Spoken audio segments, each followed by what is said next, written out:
అయోధ్య శ్రీరాముని జన్మస్థలం, హిందువులకి మహాపుణ్యక్షేత్రం. ఇది ఉత్తరప్రదేశ్లో లక్నో నుంచి 130 కిలోమీటర్ల దూరంలో ఉంది. మనం హైదరాబాద్ నుంచి అయోధ్య వెళ్ళాలంటే, ట్రైన్లో వెళ్ళాలంటే 29 అవర్స్ జర్నీ. అందుకని మేము ఫ్లైట్లో వెళ్ళాం. 2 hours flight, 7,000 rupees per head, one way ticket.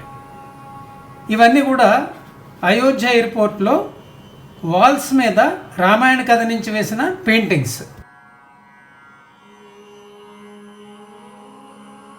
మనం అయోధ్య వెళ్ళే ముందు అడ్వాన్స్గా ఆన్లైన్లో దర్శనానికి, హారతికి టికెట్లు బుక్ చేసుకోవచ్చు. Official website online.srjbtkshetra.org. ఇందులో లాగిన్ అయితే, అంటే మన సెల్ ఫోన్ నెంబర్ వేస్తే ఓటీపీ వస్తుంది. దాంతో లాగిన్ అయితే ఇలా ఫ్రీ సుగమ దర్శనం, ఫ్రీ హారతి ఆప్షన్స్ వస్తాయి. అందులో మనం ఆధార్ నెంబర్లు, అడ్రస్ ఫిల్ చేసి ఫోటో అప్లోడ్ చేయాలి. ఫోటో సైజు 1 MB కంటే తక్కువ ఉండాలి. Online booking tickets daily quota 15 రోజుల ముందు అర్ధరాత్రి 12 గంటలకి ప్రతిరోజు రిలీజ్ చేస్తూ ఉంటారు. అంటే ఈరోజు మార్చి 26వ తారీఖు, ఈరోజు అర్ధరాత్రి నేను చేసుకుంటే నాకు ఏప్రిల్ 11వ తారీఖు టికెట్లు దర్శనానికి, హారతికి దొరుకుతాయి. మాకు టికెట్స్ అడ్వాన్స్ బుకింగ్ చేసుకోవడం కుదరలేదు, డైరెక్ట్గా వెళ్ళిపోయాం. అయినా సరే గంటన్నరలో మాకు దర్శనం అయిపోయింది. అక్కడ ఫెసిలిటీ చాలా పెద్దది, టెంపుల్ కూడా చాలా పెద్దది. దానివల్ల అక్కడ రష్ ఏమి ఉండదు. ఎన్ని వేల మంది ఉన్నా సరే 6 క్యూ లైన్స్ ప్యారలల్గా రన్ అవుతున్నాయి అక్కడ. దానివల్ల అస్సలు ఎటువంటి తోపిడి, ఎటువంటి రష్ లేకుండా మాకు చాలా సులువుగా, చాలా బాగా దర్శనం అయింది. అయోధ్య టెంపుల్లో ఏ రకమైన దర్శనం మనం చేసుకున్నా, ఏ రకమైన హారతికి మనం బుక్ చేసుకున్నా సరే, పాస్ ఉండి వెళ్ళినా లేకపోతే మనం డైరెక్ట్గా వెళ్ళిపోయినా సరే అన్నీ ఫ్రీ. దేనికి కూడా ఏ ఛార్జ్ మనం పే చేయక్కర్లేదు. ఇక్కడ మన ఇండియన్స్ అయితే ఐడి ప్రూఫ్, ఆధార్ అక్కడ యాక్సెప్ట్ అవుద్ది. ఈ ఫారినర్స్ అయితే పాస్పోర్ట్ చూపించాలి. చిన్నపిల్లలకి 10 సంవత్సరాల వరకు వయసు ఉన్న వాళ్ళకి సుగమ దర్శనానికి ఏ పాసో అక్కర్లేదు. ఈ సుగమ దర్శనానికి మనం కనుక బుక్ చేసుకుంటే దాంట్లో ఏదైతే ఐడి ప్రూఫ్ డీటెయిల్స్ ఇస్తామో దాని ఫిజికల్ కాపీ క్యూలో వెళ్ళేటప్పుడు చూపించాలి. మనం హారతికి వెళ్ళేటప్పుడు సంప్రదాయ దుస్తులు, అంటే ట్రెడిషనల్ క్లోత్స్ వేసుకోవాలి. అంటే మేల్ అయితే పంచె కట్టుకోవచ్చు, లేకపోతే ధోతి, కుర్తా ఇలాంటివి వేసుకోవాలి. లేడీస్ అయితే శారీ కానీ పంజాబీ డ్రెస్ కానీ వేసుకోవాలి. అలాగే ఈ మెయిన్ ఎంట్రన్స్ దగ్గర వీల్ చైర్ ఫెసిలిటీ ఉంది. ఇప్పుడు ఫిజికల్ హ్యాండిక్యాప్డ్ కానీ పేషెంట్స్ కానీ వాళ్ళ మెడికల్ సర్టిఫికేట్స్, డాక్యుమెంట్స్ చూపించి వీల్ చైర్స్ తీసుకోవచ్చు. టెంపుల్లో దర్శనం మార్నింగ్ 7 o'clock స్టార్ట్ అయ్యి నైట్ 9 o'clock వరకు కంటిన్యూ అవుద్ది. మధ్యాహ్నం 12 గంటల నుంచి 1 గంట వరకు బ్రేక్ ఉంది. క్యూలో కొంత దూరం వెళ్ళిన తర్వాత ఒక పెద్ద కాంప్లెక్స్ వస్తుంది. అందులో లాకర్స్ అన్నీ ఉంటాయి, ఫ్రీ లాకర్స్. అందులో మన shoes, cell phones, hand bags, electronic items అన్నీ పెట్టుకోవాలి. ఇవేవి కూడా టెంపుల్లోకి అలౌడ్ కాదు. హారతి టైమింగ్స్: మంగళహారతి ఉదయం 4:30 గంటలకి, శృంగార హారతి ఉదయం 6 గంటలకి, శయన హారతి రాత్రి 9:30కి. ఆన్లైన్లో మనకి హారతి టికెట్లు దొరకకపోతే మన తత్కాల్ కోటాలో తీసుకోవచ్చు. ప్రతిరోజు మార్నింగ్ 9 o'clockకి ఈ టికెట్స్ రిలీజ్ చేస్తూ ఉంటారు. మేము వెళ్ళి 1 గంట ముందే నిలబడ్డాం. నెక్స్ట్ డే శృంగార హారతికి దొరికినాయి 6 o'clock. శయన హారతి అయితే అదే రోజు టికెట్లు ఇస్తారు. మంగళహారతి, శృంగార హారతి అయితే నెక్స్ట్ డే టికెట్లు ఈరోజు ఇస్తారు. ఈ బాలరాముడి విగ్రహం టెంపుల్ గ్రౌండ్ ఫ్లోర్లో ఉంది. ఈయనకి ఇచ్చే హారతిని రామలల్లా హారతి అంటారు. ఇలా టెంపుల్ ఫస్ట్ ఫ్లోర్లో రామ దర్బార్ ఉంది. ఇక్కడ ఇచ్చే హారతిని రామ దర్బార్ హారతి, లేకపోతే రామ పరివార హారతి అంటారు. మేము క్యూలో నిలబడిన తర్వాత ఫస్ట్ మాకు ఇలాంటి ఒక టోకెన్ ఇచ్చారు. మళ్ళీ టోకెన్ తీసుకెళ్ళి ఇంకొక కౌంటర్ నెంబర్ 7లో చూపిస్తే ఫోటో తీసుకుని ఇలా హారతి పాస్.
రామజన్మభూమి మందిరం కట్టడానికి మొట్టమొదట్లో 67 ఎకరాల స్థలం కేటాయించారు.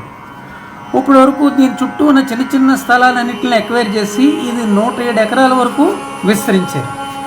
ఇప్పుడు ఈ ప్రధాన మందిరం చుట్టూ కూడా 14 అడుగులు ఎత్తైనటువంటి ప్రహరీ గోడ ఒకటి కట్టారు.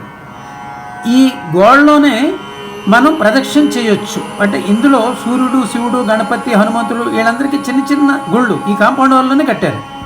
ఈ గోడకు బయట వాల్మీకి, సప్త ఋషులు, నిషాదరాజు, అహల్య వీళ్ళందరికీ టెంపుల్స్ ఆల్రెడీ కట్టారు. ఇంకా వాటిని ఫినిషింగ్ స్టేజ్లో ఉన్నాయి. అలాగే ఇంకా శ్రీరాముడికి సంబంధించినటువంటి కళాఖండాలను ప్రదర్శించడానికి ఒక మ్యూజియం, ఒక లైబ్రరీ, ఒక క్యాఫ్టీరియా, ఇంకా ఈ డివోటీస్ అందరికీ ఒక హెల్త్ క్లినిక్, అక్కడ ఈ వాటర్ని ప్యూరిఫై చేయడానికి ఒక ఎస్టీపీ, ఇటువంటివన్నీ అనమాట. ఇంకా గార్డెన్స్, లాన్స్ అన్నీ కూడా డెవలప్ చేస్తున్నారు. మెయిన్ టెంపుల్ 2.77 ఏకర్స్లో కట్టారు. ఈ టెంపుల్ మెజర్మెంట్స్ ఏంటంటే length 360 feet, width 235 feet, height 161 feet. ఇది 3 అంతస్తుల్లో కట్టారు. ఇది ఎల్ఎన్టీ వాళ్ళు కట్టారు. ఈ టెంపుల్ రాజస్థాన్లో బన్సీ పహార్పూర్ నుంచి తెచ్చినటువంటి పింక్ శాండ్ స్టోన్ తోటి కట్టారు. మక్కరానా మార్బుల్ కూడా వాడారు. కరసేవకులు తెచ్చిన ఇటకలు కూడా ఇందులో వేశారు. ఇది గ్రౌండ్ ఫ్లోర్లో రామలల్ల విగ్రహం ప్రతిష్ఠించారు. ఫస్ట్ ఫ్లోర్లో రామ దర్బార్ లేకపోతే రామ పరివార్ అంటారు. అంటే రాముడు, సీత, లక్ష్మణ, భరత, శత్రుఘ్నులు, హనుమంతుడు వీళ్ళ విగ్రహాలన్నీ కూడా ప్రతిష్ఠించారు. సెకండ్ ఫ్లోర్ ఖాళీ, అది యాస్థెటిక్స్ గురించి అలా కట్టారు. ఈ గుడి కట్టడానికి స్టీల్ అనేది వాడలేదు. ఇది 1000 సంవత్సరాల వరకు చెక్కు చెదరకుండా ఉండడానికని కట్టారు. ఈ గుడిలో 3 మండపాలు, ఒక శిఖరం ఉన్నాయి. ఈ గుడిలో 1500 మంది భక్తులు ఒకేసారి ఉండొచ్చు. రోజుకి 1,00,000 నుంచి 2 లక్షల మంది దర్శించుకుంటారని అంచనా వేశారు. పండుగల్లో అయితే 5 లక్షల మంది వరకు దర్శించుకుంటారని ఎస్టిమేట్ చేశారు. అయోధ్యలో చూడవలసిన ముఖ్య ప్రదేశాలు రామ జన్మభూమి మందిరం, హనుమాన్ గరి, కనక్ భవన్, దశరథ మహల్, నాగేశ్వర్నాథ్ మందిరం, సరయూ ఘాట్. సరయూ హారతి కూడా చూడాలి. ఇది హనుమాన్ గరి, ఒక కొండపై ఉన్నటువంటి కోట లాంటి హనుమంతుడి దేవాలయం. హనుమంతుడు ఈ ప్రదేశానికి కొత్వాల్ అంటే రక్షకుడు. అయోధ్యలో శ్రీరాముడిని దర్శించుకోవడానికి కంటే ముందు హనుమంతుడిని దర్శించుకోవడం ఒక సంప్రదాయం. ఇది దశరథ మహల్ అంటారు. ఇది హనుమాన్ గరికి చాలా దగ్గరలో ఉంది, జస్ట్ వాకబుల్ డిస్టెన్స్. ఇందులో దశరథ మహారాజు నివసించాడని నమ్ముతారు. అలాగే శ్రీరాముడు కూడా బాల్యం అంతా ఇదే మహల్లో గడిపాడంటారు. ఇక్కడ సీతారాముల విగ్రహాలు ఉన్నాయి. అలాగే ఈ సాధువులు అందరూ ఉన్నారు. అది కాకుండా ట్రాన్స్జెండర్స్ ఇక్కడ డ్యాన్స్ చేస్తున్నారు.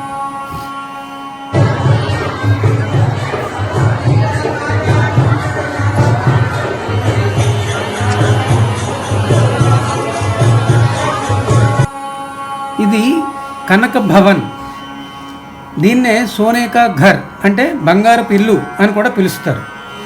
సీత శ్రీరాముడిని వివాహం చేసుకుని అయోధ్యకు వచ్చిన తర్వాత కైకేయి ఈ భవనాన్ని సీతకి బహుమతిగా ఇచ్చిందని నమ్ముతారు. అయోధ్యలో ఈ భవనాన్ని సీతామాత, శ్రీరాముడు నివసించినటువంటి రాజభవనంగా భావిస్తారు.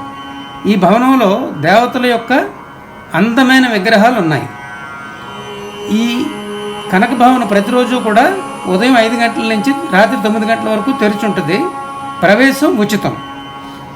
ఇది దశరథ మహల్కి చాలా దగ్గరలో ఉంది. ఇక్కడ హనుమాన్ గరి, దశరథ మహల్, కనక భవనం 3 కూడా ఒకే చోట వాకబుల్ డిస్టెన్స్లో చాలా దగ్గరగా ఉన్నాయి. ఈ కనక భవన్ లోపల ఉన్న సంకటమోచన హనుమాన్ మందిర్. ఈ కనక భవన్ వెనకాల మనకి రామజన్మభూమి మందిర్ కనబడుతూ ఉంటుంది. ఇది మెయిన్ రోడ్లో shopping. Mr Krishnarao and Mrs Krishnarao, Mr and Mrs Krishnarao గారు, లతా మంగేష్కర్ చౌక్, అయోధ్య. ఇది సరయూ నది ఒడ్డున నయాఘాట్ సమీపంలో ఉంది. దీన్ని భారతరత్న లతా మంగేష్కర్ జ్ఞాపకార్థం ఈ చౌక్లో ఈ వీణ ఒకటి ప్రతిష్ఠించారు.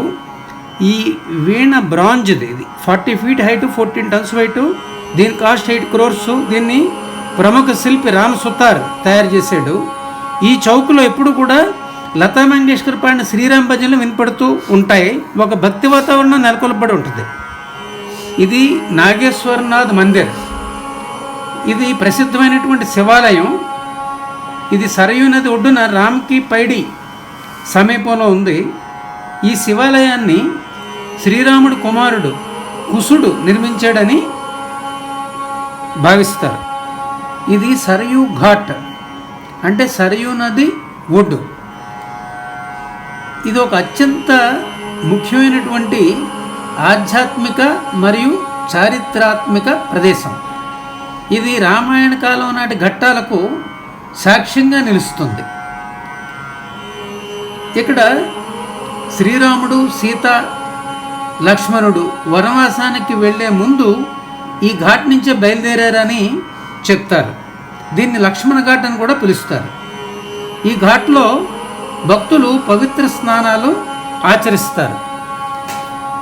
ఈ స్నానం చేయడం వల్ల పాపాలన్నీ తొలగిపోతాయని మరియు పుణ్యం లభిస్తుందని భక్తులు నమ్ముతారు. ఇక్కడ బోటింగ్ కూడా ఉంది. ఈ రామ్కి పైడి దేవాలయాలు అనేక సుందర దృశ్యాలు ఇక్కడ కనబడుతూ ఉంటాయి. ఇక్కడ రావడానికి మంచి టైము ఏంటంటే అక్టోబర్కి మార్చి లోపల రావాలి, అంటే వింటర్లో రావాలి. సమ్మర్లో చాలా హై టెంపరేచర్ ఉంటుంది. ఇది సరయూ హారతి. ప్రతిరోజు సాయంత్రం నయాఘాట్ దగ్గర ఈ హారతి ఇస్తారు. కొన్ని వేల దీపాలతోటి భజనలు, శంఖారావాలు, జై శ్రీరామ్ నినాదాలు, హారతి గంటలతో ఇచ్చి హారతి ఒక మర్చిపోలేనటువంటి అనుభూతిని మనకు కలిగిస్తుంది. ఇది వింటర్లో అయితే 6 PM, సమ్మర్లో అయితే 7 PMకి ఇస్తారు.